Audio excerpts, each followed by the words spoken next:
Истражувачите разгледувале резултати од поранешни студии за дејство на два вида антидепресанти.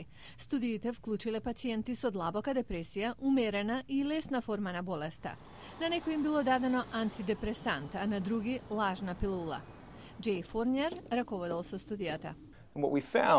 Најдовме дека кај пациентите со полесни форми на депресија, лекарствата не беа многу покорисни од лажните пилули.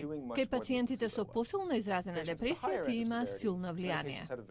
Лекарите беа остро поделени по прашањето како да се третираат пациентите со помалку сериозни симптоми на депресија. Студијата не дава препораки за третман, но има импликации на третманот. Психијатарот Стюарт Соцки изведе една од студиите вклучени во ревизијата. I hope that what a study like this will do would be to Се надевам дека една ваква студија ќе ги натера на предпазливост медицинските лица, дека степенот на болеста е важен фактор што треба да се земе предвид при планирање на третманот.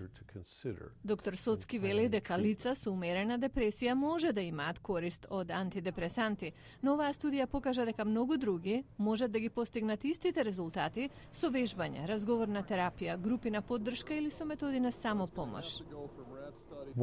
Иако можеби тие нема да реагираат на антидепресанти, добра вест е што има и други ефикасни третмани што може да се применат.